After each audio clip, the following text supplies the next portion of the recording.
Hello students, मैं doctor Renu Singh, department of botany, SRLS government college Kaladera.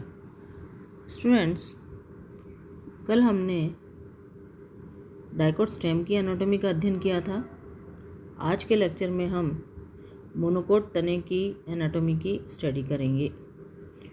प्राय हम मोनोकोट के तने को मक्का के तने की अनुप्रस्थ काट में अध्ययन करते हैं, यानी कि उसको एक प्रारूपिक मोनोकोट स्टेम मानते हुए मक्का के तने का हम अध्ययन करते हैं। मक्का के तने का TS काटने पर निम्न संरचनाएं दिखाई देती है। एपिडर्मिस, जो तने की सबसे बाहरी परत होती है और सुरक्षात्मक परत है, जिस पर क्यूटिकल पाई जाती है, और स्टोमेटा भी इस एपिडर्मल लेयर में पाए जाते हैं। एपिडर्मिस के ठीक नीचे हाइपोडर्मिस लेयर है। हाइपोडर्मिस जो है वो मोनोकोट में दृढ़ोत्तक कोशिकाओं से निर्मित होती है और वह 2 से 4 पंक्तिक होती है।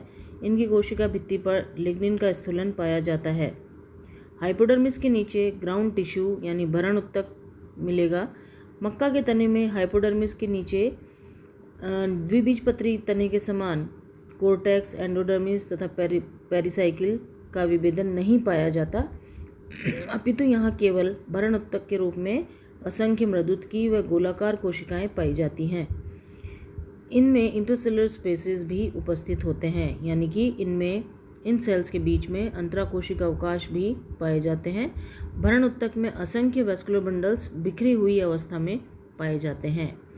ये एक मुख्य अंतर है। जो डाइकोट में वेस्कुलर बंडल्स मिलते हैं वो एक रिंग में व्यवस्थित होते हैं, जबकि मोनोकोट तने में वेस्कुलर बंडल्स जो हैं वो स्कैटर्ड या बिखरे हुए मिलते हैं। भरण उत्तक के अंदर बाद यानी भरण उत्तक के बाद वेस्कुलर बंडल्स नज़र आते हैं। वेस्कुलर बंडल्स जो हैं वो बिखरे हुए होते हैं, अनियमित रूप से भरण उत्तक में व्यवस्थित पाए जाते हैं। परिधि पर व्यवस्थित जो संवहन बंडल हैं वो साइज़ में छोटे व संख्या में अधिक होते हैं, जबकि केंद्र में पाए जाने वेस्कुलर बंडल्स संख्या में कम व साइज़ में बड़े होते हैं। मक्का व अन्य एक बीजपत्रियों के तने के संवहन बंडल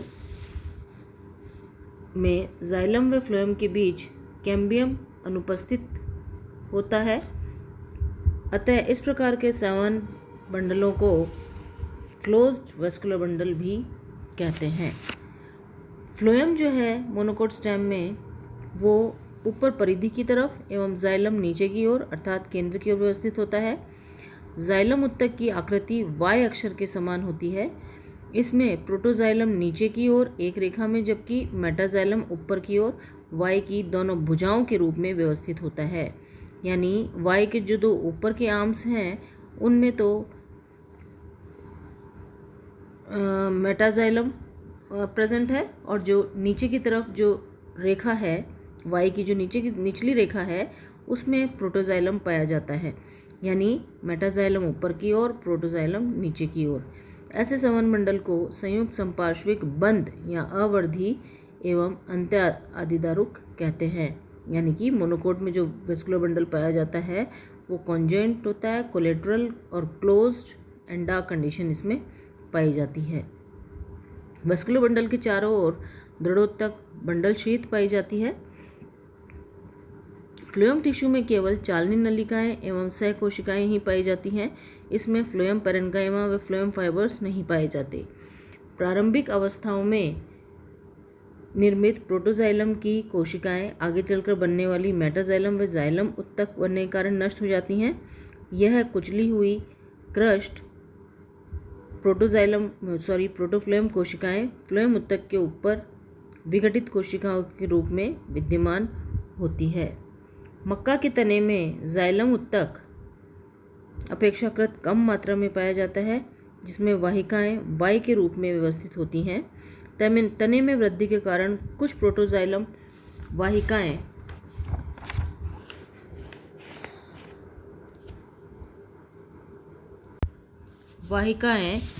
विघटित होकर लयजात गुहा यानी कि लाइसोजिनस कैविटी का निर्माण करती है। जाइलम वाहिकाओं के दोनों ओर कुछ मृदुत्तक कोशिकाएं भी पाई जाती हैं।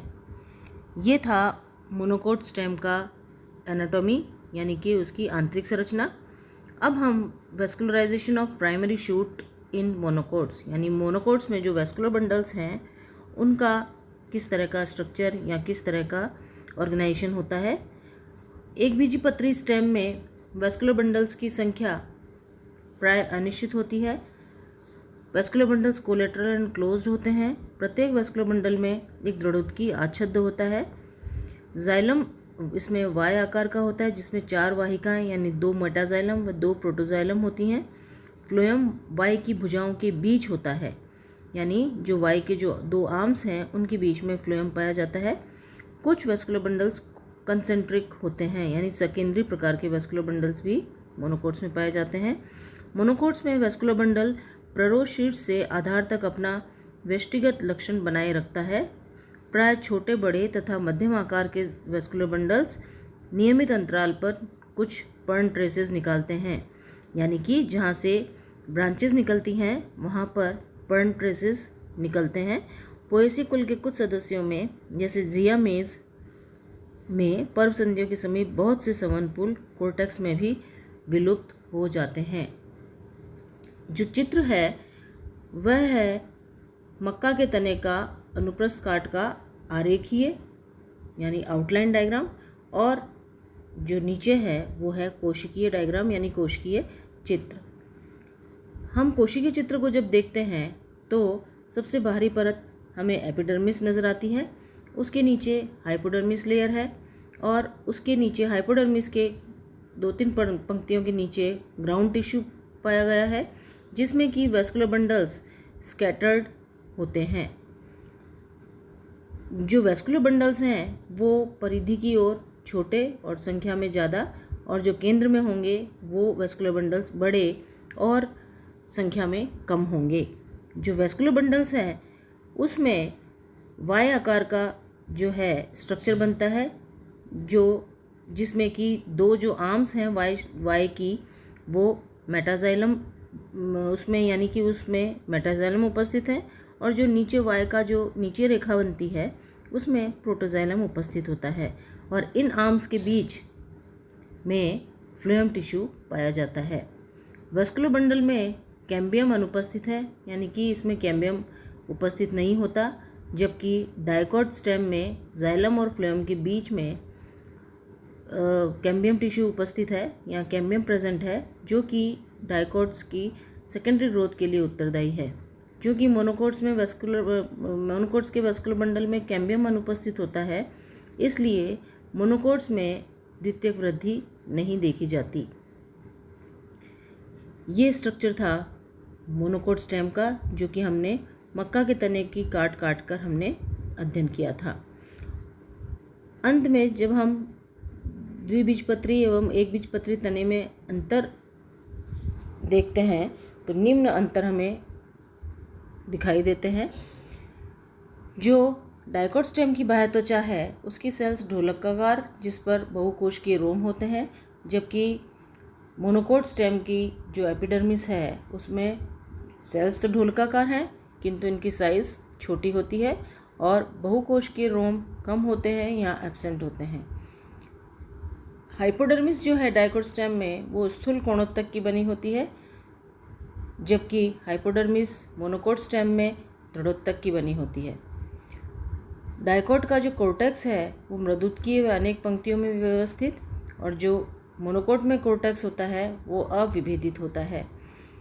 डायकॉट्स में एंडोडर्मिस ढोलकाकार सेल्स जिसमें कैस्पेरियन स्ट्रिप्स की उपस्थिति देखी गई है यानी कि एंडोडर्मिस उपस्थित होता है, जबकि मोनोकोट्स में एंडोडर्मिस अनुपस्थित होता है। डायकॉट्स में पेरिसाइकिल प्राय मृदुत्की या दृढ़ोत्की सेल्स द्वारा निर्मित होता है।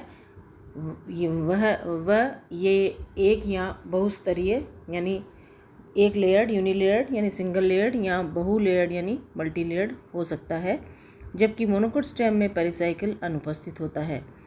डायकॉट के जो वेस्कुलर बंडल्स हैं वो कॉन्जेंट कोलेटरल एंडाक एंड ओपन होते हैं और रिंग में व्यवस्थित होते हैं। ये डायकॉट और मोनोकोट का एक प्रमुख अंतर है। डायकॉट्स में हमेशा वेस्कुलर बंडल एक रिंग में अरेंज्ड होते हैं, जबकि मोनोकोट के वेस्कुलर बंडल्स ग्राउंड टिश्यू में स्कैटर्ड पाए जाते हैं और vascular bundles conjoint, collateral and dark and close प्रकार के होते हैं। क्लोज्ड यानी कैम्बियम अनुपस्थित। प्रोटोजाइलम सेल्स विघटित होकर डाइकोट में लयजात गुहिका नहीं बनाती, और जबकि लयजात गुहिका मोनोकोट स्टेम में नज़र आती है वैस्कुलर बंडल के अंदर। जो डाइकोट स्टेम है उसका जाइलम उत्तक अधिक मात्रा में उपस्थित होता है, जबकि मोनोकोट स्टेम में जाइलम उत्तक कम मात्रा में वाई के आकार में व्यवस्थित होता है। जो पित्त है डाइकोट में वो प्रेजेंट उपस्थित होता है, जबकि मोनोकोट्स में पित्त अनुपस्थित पाया जाता है। डाइकोट्स में सेकेंडरी ग्रोथ उपस्थित होती है, जबकि मोनोकोट्स में सेकेंडरी ग्रोथ अनुपस्थित होती है। ये था मोनोकोट स्टेम का स्ट्रक्चर और प्रमुख जो डाइकोट और मोनोकोट स्टेम में अंतर है हमने आज वो डिस्कस किया। अगले टर्न पे हम सेकेंडरी ग्रोथ पढ़ेंगे डाइकोट्स में और मोनोकोट्स में। Thank you.